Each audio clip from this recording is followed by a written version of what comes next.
Campina Grande, quinta-feira, 28 de setembro. Hoje celebra-se o Dia da Lei do Ventre Livre. Nós vemos com muita tristeza nesses dias as nossas autoridades que legislam as leis deste país reunidas para aprovar o aborto. O aborto é crime. Atentar contra uma vida indefesa que está sendo formada ainda no ventre. Nós não podemos concordar com isso. Sempre que eu me deparo com alguém que defende o aborto, eu pergunto: você gostaria que sua mãe lhe abortasse quando você estava no ventre dela? Todos eles respondem que não. E eu digo: como é que vocês estão defendendo uma coisa que vocês mesmos não concordam que tivesse acontecido com você?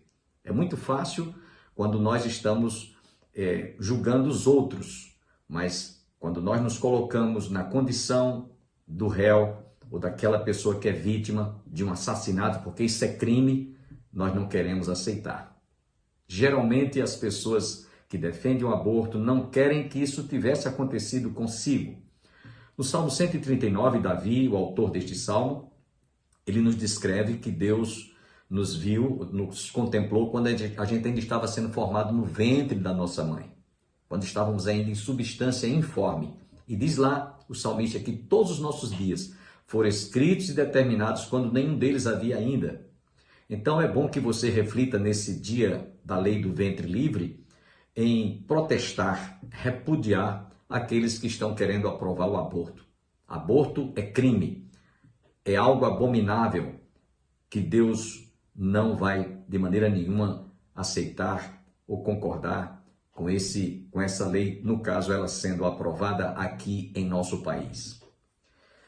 Esta é a nossa reflexão em protesto àquilo que estão querendo aprovar, o aborto. Dentro de instantes estaremos ouvindo o pastor Antônio Júnior, dando a continuidade e a conclusão da mensagem que ouvimos ontem. Também você ainda ouvirá neste programa uma música interpretada pelo Conjunto Coral direto de Jerusalém, lá no Jardim da Tumba. Inclusive, nós temos uma das integrantes do Conjunto Coral, a irmã Késia, filha da missionária Railda, que residem hoje em Campina Grande. Elas tiveram como fazer a ascensão judaica e elas hoje residem em Israel. Sempre quando nós vamos a Israel, visitamos aquela família aqui de Campina Grande. Você vai ficar, portanto, agora com esta belíssima música direto de Jerusalém. Antes, eu quero lembrar a todos que no próximo sábado, dia 30 deste mês, a nossa igreja estará realizando mais um EMAC, Encontro de Casais. E se você desejar participar, você poderá fazer a sua pré-inscrição pelo fone no horário comercial 3341-2962. Repetindo, telefone 3341-2962. Você faz a sua inscrição e venha participar de mais um EMAC. Deus vai abençoar a sua vida, a sua família e o seu coração. Portanto, sábado próximo, dia 30, às 19h30, para aqueles que não sabem, a nossa igreja está situada às margens do Açude Velho, confluência com o Parque da Criança, no início do giradouro da Avenida Brasília. Então você está convidado com a sua respectiva família. Venha participar de mais um EMAC. Estará pregando naquela ocasião o nosso irmão, pastor Ivandro, da Igreja Batista aqui de Campina Grande. Não perca, portanto. Fiquemos agora com esta música e eu espero que você se deleite e receba de Deus um conforto para o seu coração através desta música ministrada pelo Conjunto Coral de Jerusalém. Yeah.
Deus não é humano e não se comporta como tal. Embora, deixa eu fazer um parênteses aqui, embora é importante a pesquisa, o estudo, inclusive de Deus. Ele se deixa revelar, ele se deixa conhecer através desses métodos, inclusive do método científico. Mas o que eu quero dizer aqui, irmãos, e baseado no pensamento de Paulo, escrevendo para aqueles irmãos, é que Paulo vai chegar à conclusão que Isaías já tinha chegado a essa conclusão e que vários outros sabiam disso, é que os pensamentos de Deus são diferentes dos pensamentos da humanidade. E isso está registrado em Isaías 55:8, texto muito clássico, porque os meus pensamentos não são os vossos pensamentos, nem os vossos caminhos, meus caminhos, diz o Senhor. Isso então significa que Deus, ele tem direções e decisões diferentes das nossas. E graças a Deus por isso. Graças a Deus. Lembremos que para o mundo grego e até mesmo para os judeus, a ideia de ressurreição era algo impossível. Ninguém falava sobre isso no meio da sociedade, ninguém estudava esse tipo de coisa, ninguém mencionava isso. O que se tinha na época era o pensamento da aniquilação, morreu, acabou, ou então de um tipo de reencarnação muito incipiente, não tinha ainda algo mais pensado, mais elaborado. Pensar em ressurreição, o corpo ressurgir da morte, era impossível. Ninguém falava isso. Só os crentes.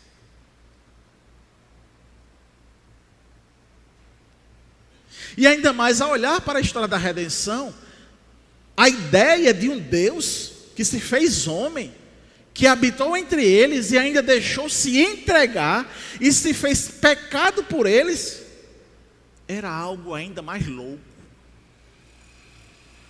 E aí o verso 27, mas Deus escolheu as coisas loucas deste mundo para confundir as sábias. Vale lembrar ainda que para os judeus, o Messias tinha que ser um homem forte, com poder bélico, com poder argumentativo, político, em que fosse dominar todos os reinos da terra. Para eles, não fazia sentido o Messias, o Cristo prometido, ser um homem que nasceu entre as rações de animais no estrebaria. Não se concebia entre os judeus que Jesus viesse de uma simples mulher. Para eles, ele tinha que nascer, o Messias tinha que nascer da linhagem real, com poder bélico. E aí no verso ainda 27, na parte B, Paulo diz: Deus escolheu as coisas fracas deste mundo para confundir as fortes. E nesse sentido nós podemos entender que Paulo tinha bem definido a sua crença. ele não se baseava no que aprendeu na escola, pelos seus pais, ou mesmo em qualquer outro lugar. O que fazia sentido para Paulo, e ele alertava os irmãos em Corinto a isso, e chamando então os irmãos para adorar a Deus, era que os irmãos focassem nos feitos de Deus, nos planos de Deus, e que os feitos de Deus e os planos de Deus, a igreja estava inserida nele. A igreja estava inserida no pensamento de Deus. E isso então fazia sentido.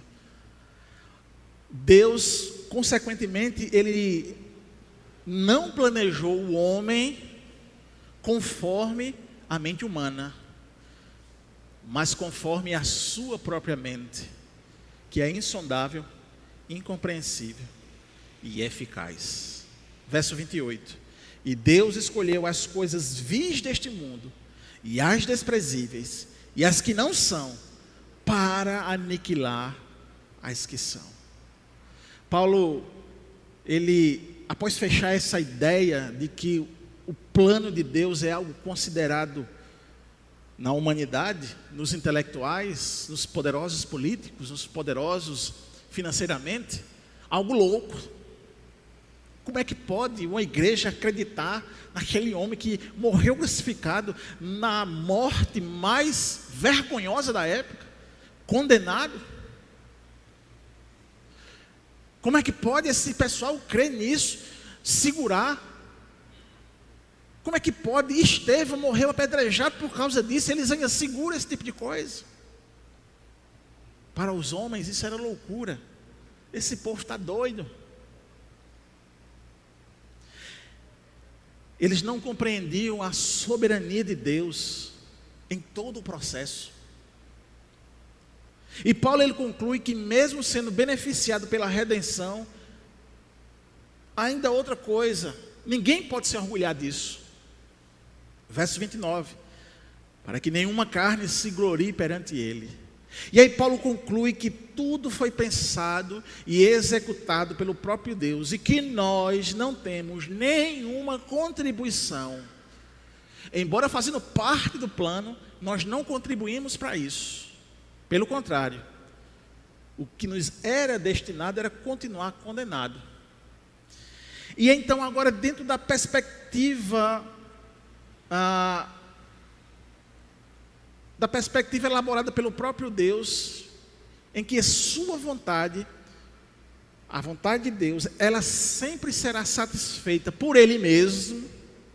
Ou seja, Ele mesmo é o seu conselheiro, Ele mesmo resolveu salvar, Ele mesmo resolveu redimir um povo, Ele mesmo resolveu buscar, eleger, escolher um povo, e isso é a vontade soberana dEle, e Ele se satisfaz com a sua própria vontade, e isso é o que deveria fazer a igreja se alegrar. Foi Ele que resolveu, Ele que fez, é Ele então que colocou diante de nós, tudo é por Ele e para Ele.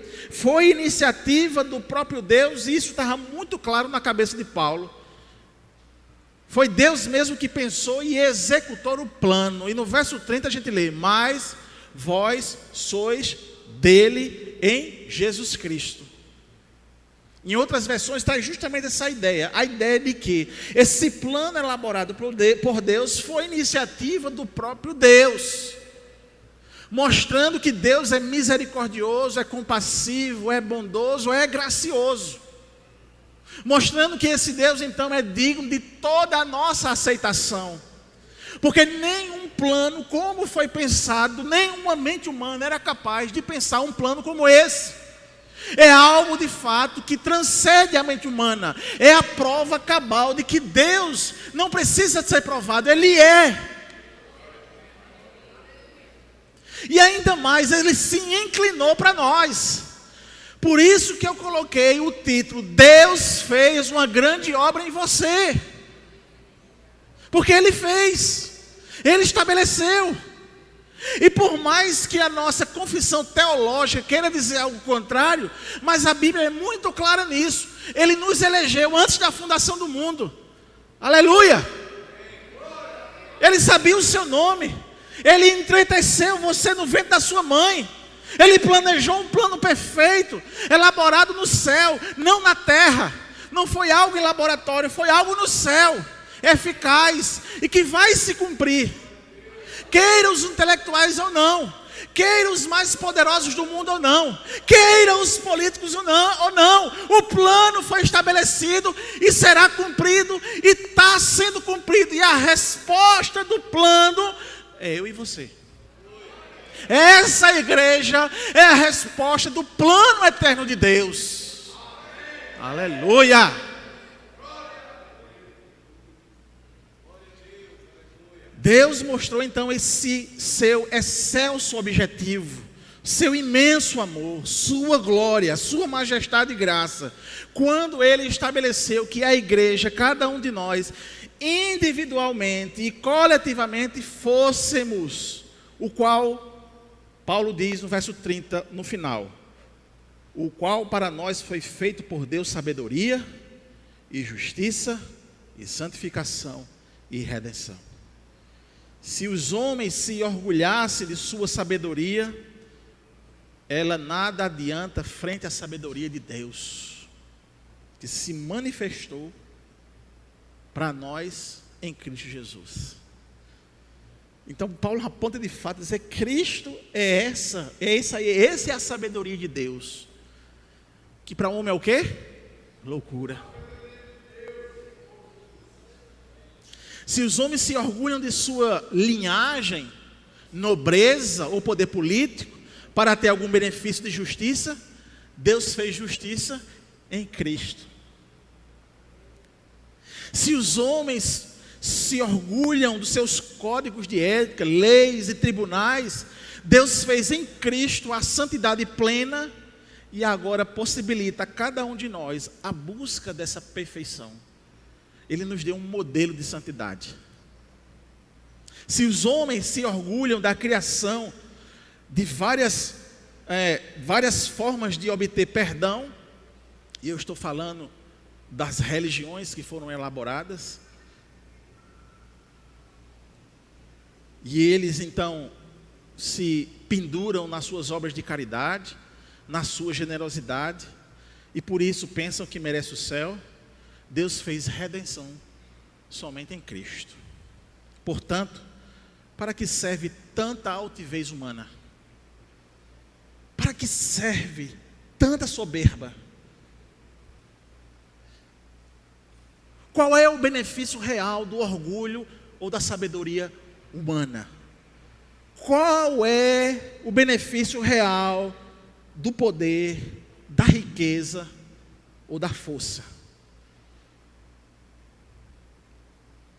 Para a eternidade não serve de absolutamente nada.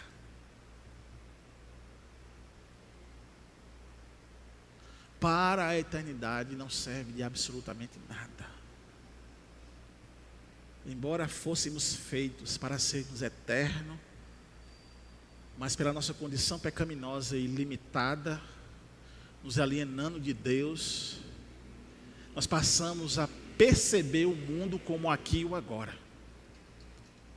Nós passamos então a nos debruçar sobre as coisas da terra. Mas para o que Paulo escreve para aquela igreja, de absolutamente nada serve toda a nossa construção aqui.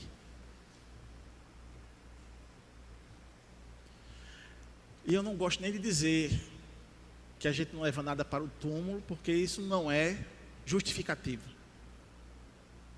Não é justificativo. Ah, não bota nenhum anel. Eu sei que não bota. O morto está inerte.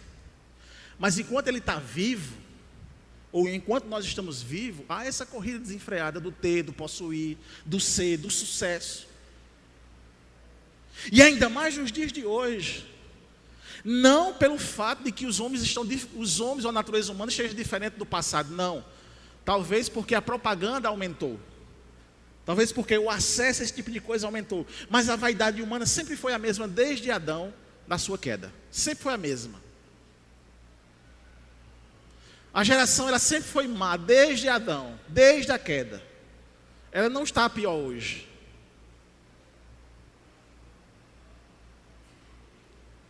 E aí, mais uma vez, a gente precisa entender que bendito seja Deus, o Pai de nosso Senhor Jesus Cristo.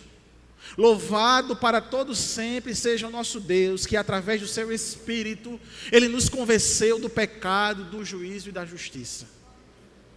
A Ele a honra, a glória e todo o louvor. E essa ideia de que Ele deve ser louvado, bendito, engrandecido, reconhecido, porque Ele de fato é. Paulo no verso 31 diz: para que, como está escrito, aquele que se gloria, glorie-se no Senhor. Que bendito escape, irmãos. Que caminho glorioso nós devemos entrar e andar nele. E isso reflete, amados irmãos de ministério, isso reflete no nosso próprio ministério. Porque até nós mesmos, que nos achamos que deveríamos estar ali ou aqui, não é o que você acha, é o que Deus possibilita você fazer. Porque quando eu penso, missionária dele, que eu devo estar em algum lugar, aquele lugar não merece um vaidoso, um soberbo.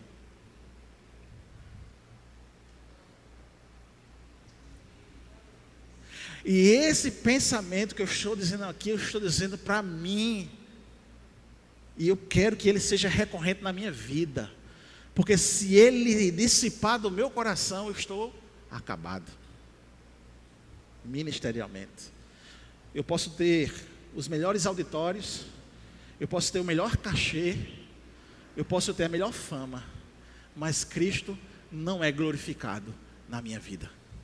O que importa, como Paulo diz aqui fechando, é que a igreja, ela glorifique, ela exalte apenas o Senhor Jesus Cristo. E a minha glória é a glória de Cristo Jesus. E a minha exaltação é a exaltação de Cristo Jesus.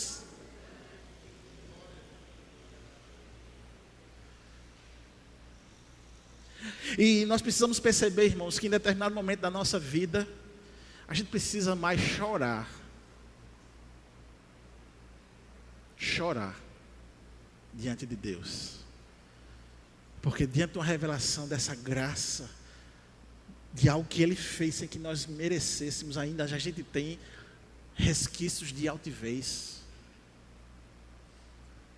flashes de soberba, momentos de orgulho. Como nós somos fracos, como somos pecaminosos e como precisamos da graça de Deus. Meus queridos, pouco importa o que os homens planejam ou maquinam nessa terra. Nada abala o que Deus determinou. Nada abala o que Deus planejou e colocou em prática. Meus irmãos, um dia esse céu se fenderá. E assim como o relâmpago que sai do Oriente se mostra no Ocidente, assim será a vinda do Filho do Homem, Mateus 25, 24. Como eu digo, e TT uma vez riu muito, né? Pode dar um estopor balaio, mas Jesus vem. Aleluia. Ele vai riscar esse céu.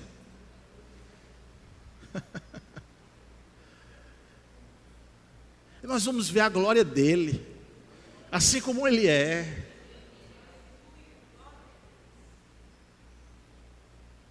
Não importa quem esteja no governo, escute, não importa quem esteja no governo, seja ele local ou global, não importa, porque o Rei dos Reis virá buscar a sua igreja. Aleluia, aleluia. E o plano dele é eficaz. Ele não tem ministros para aconselhar. Ele não tem o seu interlocutor. Ele estabeleceu, porque ele é transcendente. Aleluia.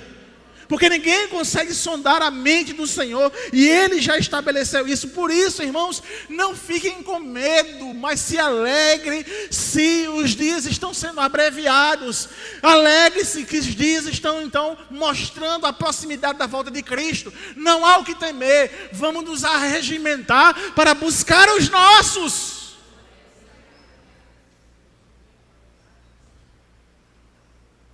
Todos nós que fazemos parte da grande obra de Deus, nós já estamos nesse reino, amém? Nós já fazemos parte desse reino, nós já somos súditos de Deus, do Senhor Jesus. Nós já fomos enxertados no seu reino, aleluia. Ninguém mais tem poder sobre nossa vida, a não ser Ele. Nem o diabo, nem os homens. Eles podem até matar a minha carne, mas a minha alma, o meu espírito está guardado em Deus, aleluia. E esse é o sentido da igreja. Esse é o sentido de continuar vivo. É porque Deus estabeleceu um plano de forma eficaz, Ele já te alcançou. Por isso que você é de Deus e Ele fez uma grande obra na sua vida. Irmãos, por mais que sejamos vilipendiados, humilhados e até mesmo apontados por causa da nossa fé, por mais que sejamos agora atacados, acusados por ter uma opinião bíblica sobre todas as coisas, isso deve ser motivo de alegria, porque isso é o atestado de que nós estamos certos. Toda vez que uma igreja ou um ministério, ele começa a alisar a verdade das Escrituras, ao ponto de estabelecer ou quebrar princípios bíblicos, isso só tem efeito na sociedade, mas no céu ele já foi reprovado faz tempo.